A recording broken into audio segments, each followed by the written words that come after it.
Hi,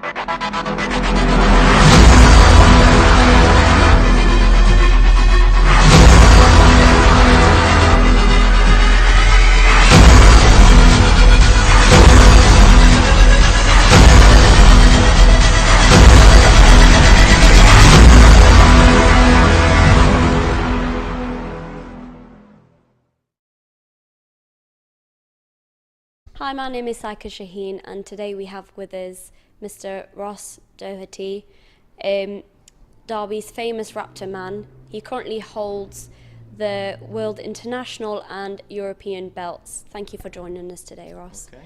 10 weeks ago, you fought for the European and World title. Tell us about that fight.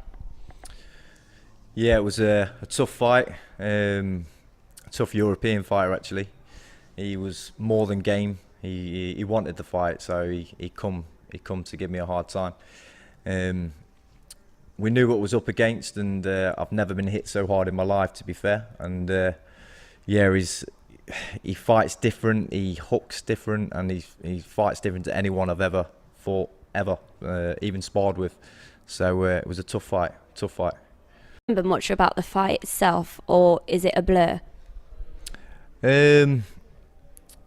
Yeah, no, I remember the fight pretty well, because I remember having to keep away from his punches because he was a strong hitter. He was a very strong hitter, and he was catching me quite early doors, and he was wearing Calito Rays, so I knew that there was cut me up and marking my face, and so I kept my distance from that when boxed clever and smart, and we knew what we had to do to win the fight, and it was good. All went to plan. I like what you did there, boxed clever. Boxed clever. Get the slogan in. Now, looking back and reflecting on the fight, do you feel there's anything that you could have done different? To be fair, on that particular fight, I feel like we fought exactly how we needed to fight. We stood our ground when we needed to. I counterpunched well, and I attacked exactly when I needed to attack, and I feel like I did some damage that day. So yeah, I'm happy with how that particular fight went. Yeah, so I wouldn't have changed anything. So you've fought at international level.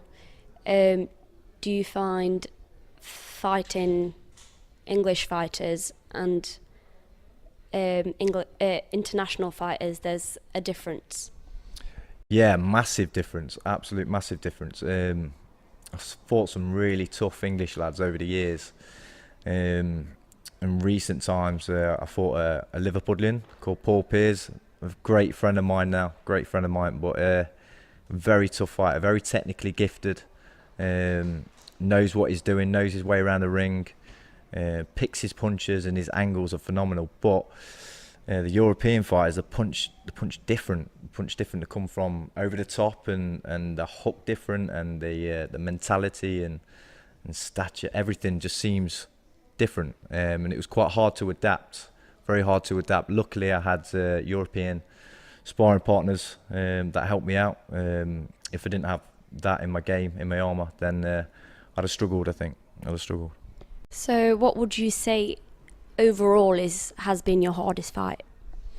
I'd say I've had some hard fights, but I think Paul Pears has got to be up there again, just because he's a very good, clean boxer. Again with his angles, but I think going back before professional level was a guy from Stoke that we fought in Leeds. I got cut early doors, and my head was split. I nearly got knocked out in the first 30 seconds, and then I had to do something that I never ever want to do, and that's stand and trade. So I literally stood and traded for the whole fight, and yeah, it was a tough fight. I managed to get that win somehow, don't know how, but I got the win, and yeah, that's probably my hardest fight to date. And so before professional level, I would say. Okay. So in terms of boxing, what do you feel your greatest weakness is, and has it ever been used against you? Yeah, I feel like I'm very comfortable at being a counter puncher and fighting on the back foot. So fighting on the back foot, I feel that's my strength, you know. But it's also been used against me because on the some of the earlier fights, it's only 3, 4 to 6 rounds. So years ago, before I stepped up a little bit, being a counterpuncher, you've got to show a bit more aggression and forthcoming. So that was a bit of a weakness at the time, but over time I've learnt to try and keep centre of the ring and push forward and attack at the right times. So what has boxing taught you in life, or maybe even made any changes like to how you look at life? See, before boxing I was a bit of a rogue and a bit of a tearaway, and I'd done some bad things, and I wouldn't say I had aggression problems, but I was always fighting in town and getting in trouble with the police and all sorts. So it was good to get into boxing when I come back into it after getting injured at football. I found a newfound love, and kind of in a weird kind of way it controlled my aggression, and it controlled everything really, to be fair, because I looked at the gym as an escape for me. So I was much more controlled in life in general. So I've got a lot to thank boxing for, really. So yeah, I think it's changed me as a person. Off the back of that, it's opened up loads of opportunities, not in the boxing world, but working in the community, job opportunities, and meeting people that I wanted to meet.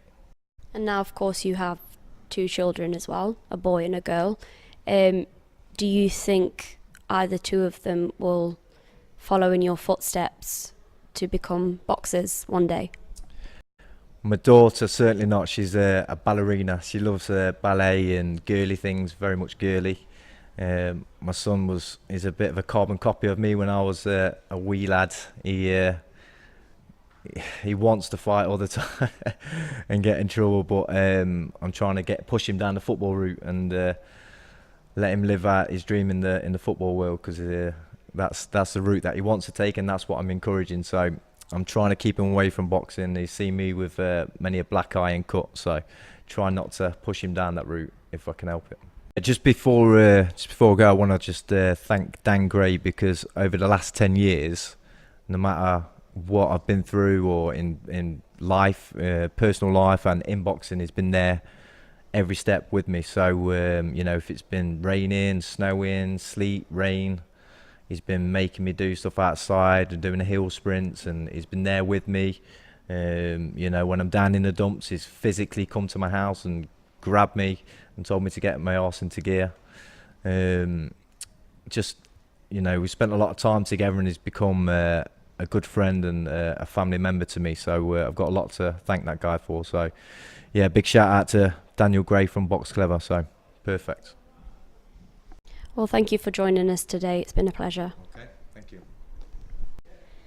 For M&M Media, Saika Shaheen.